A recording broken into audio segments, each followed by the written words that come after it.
Eternal Father, I offer you the body and the blood.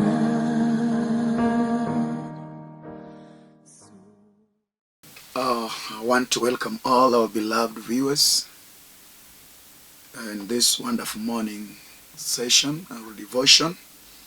And before we start, I would like to usher in the presence of God in prayer. Let's pray.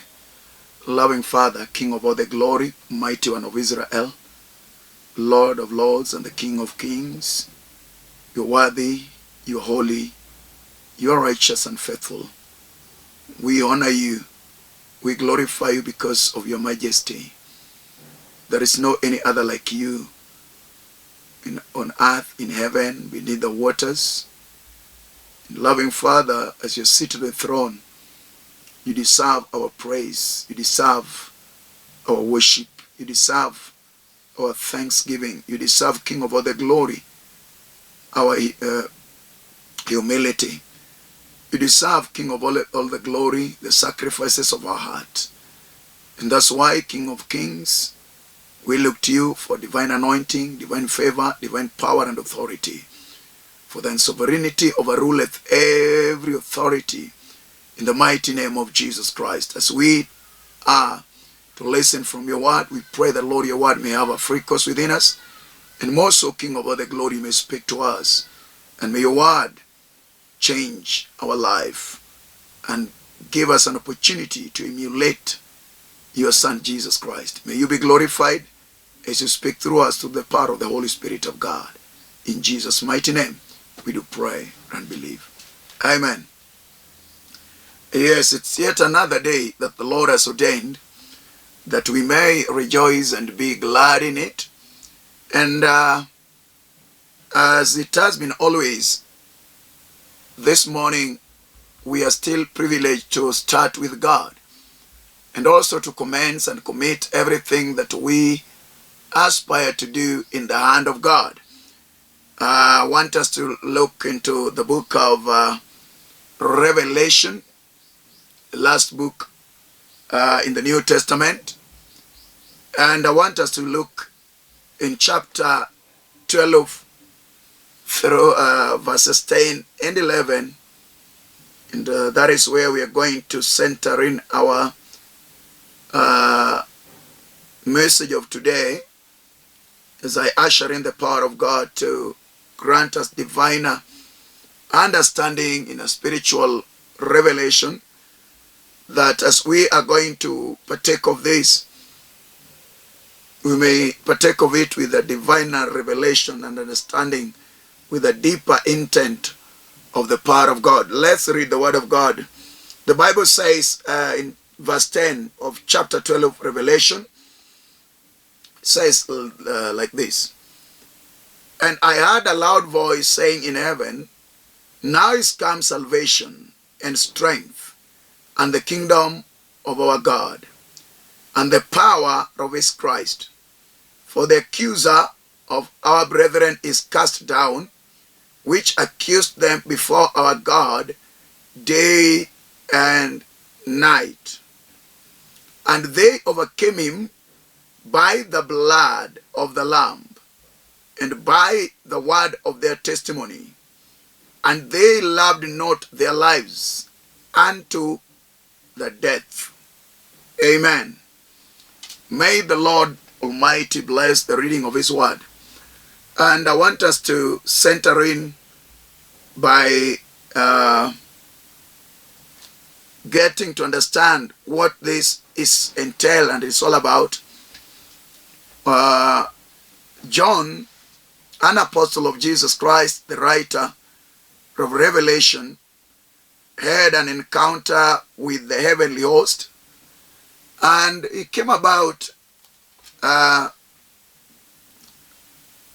antagony or war that was between mankind and the supreme being and the adversary. And this is what I want us to factor in this passage. And the topic of my message for today will be all about accusing or silencing the accuser. Silencing the accuser. The topic of my message, or the title of my message, silencing the accuser. Well, in chapter 12 of Revelation, we are told about a woman from verse 1, a woman who was crowned with the 12 stars, a woman who was crowned with sun, a woman who was at pain travailing to give birth. We are told about another mystery of a dragon, the devil or Satan, who was ready to counter or to fight or to consume the woman's infant who was to be born. And in that scenario, we are given the real picture that is between man and the enemy, as it is in the book of Genesis, chapter 3, verses 15. In a Greek terminology, we call that proto-evangelion, the first gospel that was preached unto mankind in the Garden of Eden. Proto means first. So the gospel that was brought about in respect to the redemption work of God unto mankind after the fall of Adam and Eve in the Garden of Eden.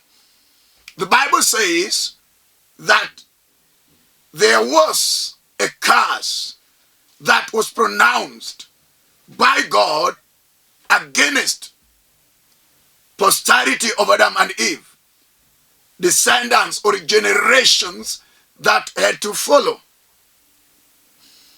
whereby the Bible says that the enemy will be against the seed of a woman, and the seed of the woman will have the power to smite the head of the serpent. Right from that point, there has been rivalry, war in the spiritual realm between mankind and the devil. The devil is out, as it is in the book of 1 Peter chapter 5, verses 8, which states that the devil is roaring like a lion, looking into whom he may devour. Right from that moment, it has been war, antagony between man and our adversary, the devil. And that's why every moment, every day, from what I've read, is that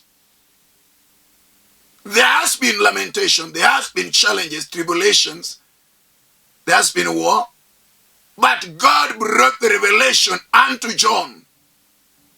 That is a remedy unto them that believe and trust in the name of God.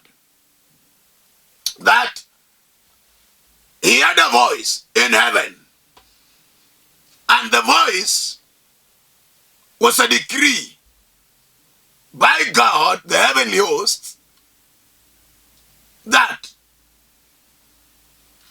now has come. Now. It is a present continuous tense. Now has come. By the time the revelation was made clear unto John, to date, and unto eternity to come,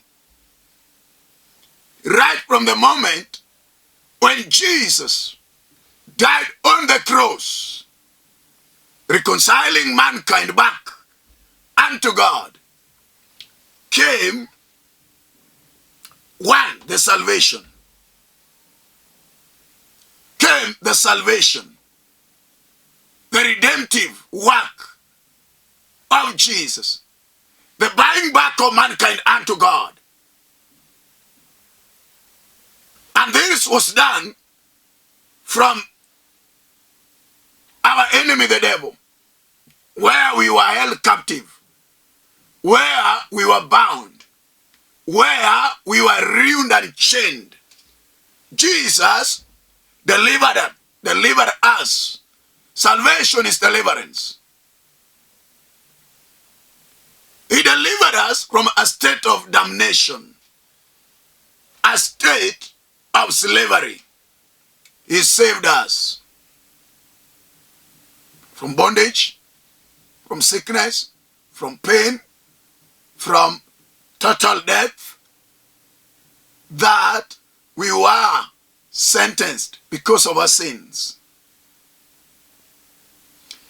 Another thing that the servant of God, the Apostle John, had in the revelation was, now is come the strength, meaning power, the ability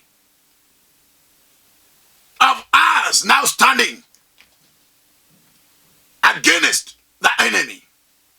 The ability of us now counter the attacks of the enemy. Now has come the strength. Before the coming of Christ, we were weak, we were feeble, we were overwhelmed, we were slaves, we were in total damnation, we were under captivity. But when Jesus comes into our life, there we are entitled to have the strength, the authority, the guts and courage to boldly counter the plans and the armories of the enemy. Another key thing that was brought about by the decree of God unto mankind was all about the kingdom. Now has come the kingdom. Jesus being the King of kings, the Lord of lords, he brought about kingdom, kingship, whereby as we are co-heirs with him, we are sons of God. We belong to the kingdom of God, not the kingdom of darkness. So there is rivalry in between the kingdoms, between the kingdom of God and the kingdom of darkness, the kingdom of God and the kingdom of the devil, the kingdom of light and the kingdom of darkness, the kingdom of life and the kingdom of death, the kingdom of God. And the kingdom entails the heavenly host and they that believe in the King, Jesus Christ, who brought about and established the kingship. And that's why the message he gave to mankind, that wherever you go, declare, tell them that now the kingdom has come. And I may plead that may the kingdom come. Even in our prayer, we always pray and ought to pray that may the kingdom of God come. Now I want to synchronize it down. I want to narrow it down I want to bring it into clarity. How can a believer, how can one silence the accuser? That is one area that I want us to look into. How can a believer silence the accuser? One,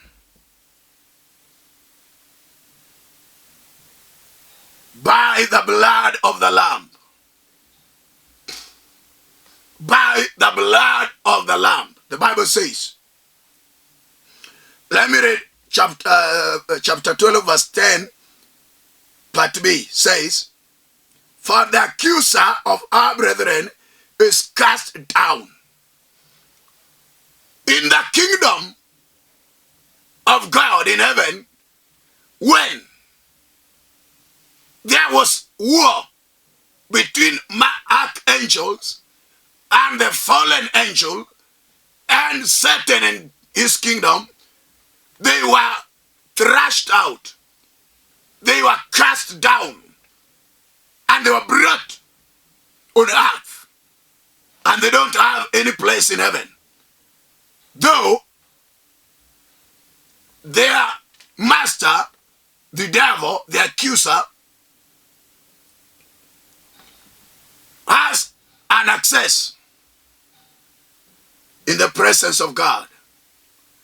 And that is supported in the book of Job, chapter 1, verse 6, which states that while the sons of God were seated in the presence of God, there appeared the devil, Satan, the dragon. And the Bible says, God asked him, where are you from? In other words, why are you here? And he said that I've been running up and down. I've been going here and there and wandering. I've been wandering all over. Meaning, the devil is not at peace. The devil is not asleep. The devil is wandering about. The devil is on a mission to confuse, to challenge, to accuse. And God asked him, did you see my servant Job, an upright man, a God-fearing man, a man who does not touch sin? And the Bible says that the devil responded that you have blessed Job for a reason. And you have made a hedge around his life. So he went to accuse Job. And God knew that. Many people have been accused, rightfully or falsely, by the enemy. And this is why, when you correlate what is in verse 10, the salvation, the strength, the kingdom, in the power of Jesus, then how will them that are believing in Jesus silence the accuser, so that the accuser may not have a petition, may not have something to table against our life? The devil is always looking on what he may table against my life, against your life.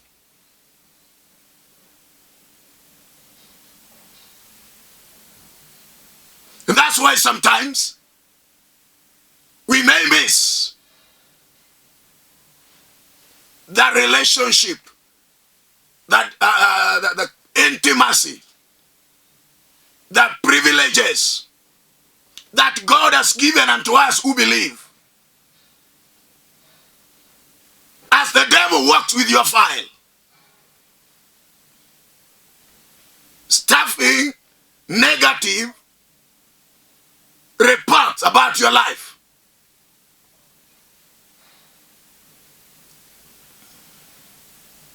the devil knows that something is in you that will enables you to inherit the kingdom of God, that will enables you to receive the blessings of God, that will enables you to enjoy the wonderful blessings, covenants, and promises of God. As he's looking for followers, we need to be very careful and silence the accuser. 1, by the blood they overcame, verse 11, and they overcame him by the blood of the Lamb. Hallelujah. What is the blood of the Lamb? The blood of Jesus Christ, the blameless Lamb, the blood that taketh away the sin of mankind. This is the reason as to why Jesus died on the cross. So for a man who believes in Jesus and walk in the will of God, to stand without him being wavering or being tossed left and right, we need to embrace the blood of Jesus. There is a special power and authority hidden in the blood of Jesus. And that's why John, an apostle, the son of Zebedee, declared that they overcame. We are to overcome by the blood. The blood is an element or a symbol of redemptive work of Jesus Christ on the cross. The blood oozed out of his head when he was crowned with a crown of thorns. The blood oozed out of his ribs when he was speared through his ribs. The blood oozed out of his body when they whipped him with hooks. The reason as to why God pre-planned this, that we may have an element of power in our walk and relationship with him.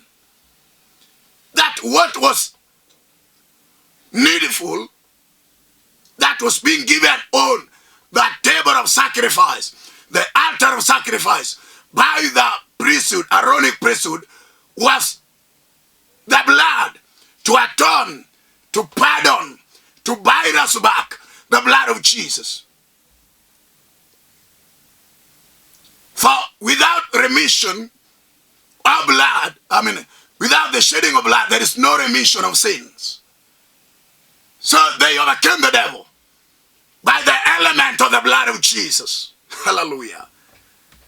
As a child of God, let this be in your heart, in your mind, in your tongue, that by the blood we overcome. No matter the accusation, no matter the petition, no matter the kind of case that has been tabled against your life.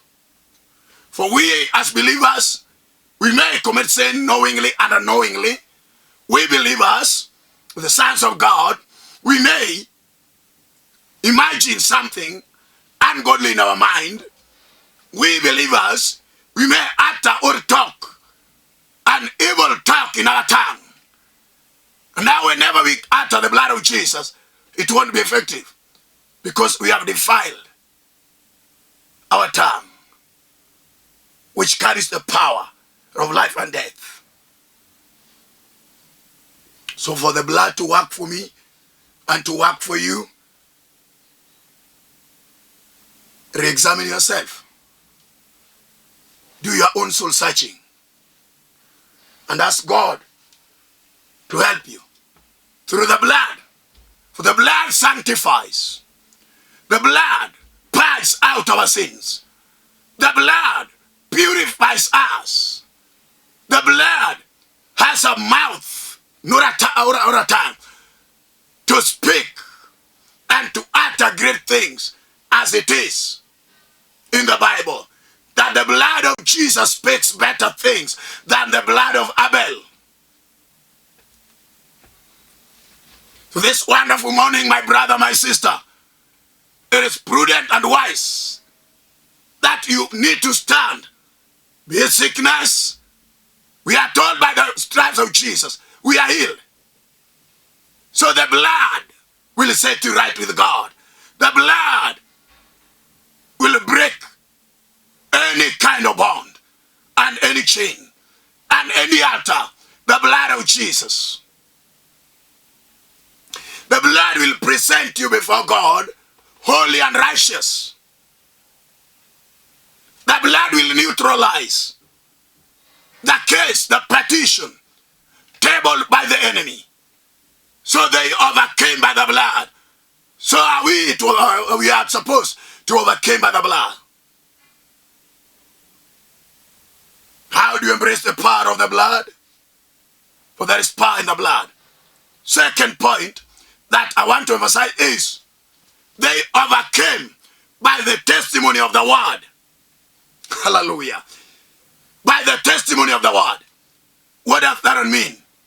The word of God is sharper than a double-edged sword, piercing unto the heart, dividing the soul and the mind. The word of God is the breath of God. So whenever you stand in the gap, as Jesus did after fasting 40 days, the Bible says that Jesus told the devil, it is written, it is written, it is written. That is how Jesus silenced the accuser. The Bible says, what is written? No weapon fashioned against us shall prosper. That is another area whereby a believer may stand in the gap and say, I defeat you by the word of God. I defeat you by the covenant of God. I defeat you by the promises of God. If you are sick, believe that by the word of God, by his stripes you are healed. When you lack something, stand in the gap with the word that the Lord Jesus Christ of Nazareth is the bread of life. And the Bible says, the Lord God himself in his word, he is our shepherd. We shall lack nothing. We shall have abundance in him. When things are not working out, the Bible says promotion comes from above. And the good gifts are of the Lord. So let's believe the word that you may stand. Today, no matter what you're going through, the power in the blood is ready to set you loose. The power in the word is ready to deliver your life. The power of the word is able to elevate your life. The power of the word is able to fix things in your life. The power in the word is able to heal you now in the name of Jesus. By the power of the word of God, receive your miracle, receive your blessings, receive your breakthrough, receive your favor in the mighty name of Jesus. Let's pray. Loving Father, in Jesus' mighty name, we bless your holy name and glorify you. We honor you because of your word. We honor you because of the blood. Now we silence every plan of the enemy, every accusation leveled against us, every accusation of the adversary. We silence them in the mighty name of Jesus. Them that are sick because of the adversary, them that are undergoing challenges because of the accusation of the adversary. Today, oh Lord, in your word and in your blood, I set them loose that they may realize the plan of God. They may realize the blessings of God. They may realize the divine will of God. They may realize the authority in your word and in your blood. In the mighty name of Jesus, may your hand of power accomplish the covenant in their life by healing them, by blessing them, by setting them loose, by delivering them, by saving them. Because you're God, we bless you and glorify you for this wonderful morning. In Jesus' mighty name, we do pray and believe. Amen. I'm Pastor Alfred Odoyo, who has been with you every Thursday morning, devotion, I fellowship under God's Divine Word Ministries, Makongeni, Kibra, Dandora, Nyakach, Kubura, Kasagam, and Kabonyo, and much more, just to mention a few. Under that ministry, I'm stationed at Kibra, Karanja. That's where I am, Karanja Road, next to Hawkers Market. If you'd like to reach me, please, you're free to do so through my number 0723396805 or my Airtel line 0101396805 as it is under the screen. May God bless you and may God keep you and may God grant you another level of grace to silence the accuser, that you may stand still and tall as we look to the cross, waiting upon the second coming of Jesus Christ. May the Lord bless the church and may the Lord bless the lowly fraternity as we glorify you, Lord. Thank you for your worthy. In Jesus' name. Next time, meet you next Thursday, same time, same place. Amen.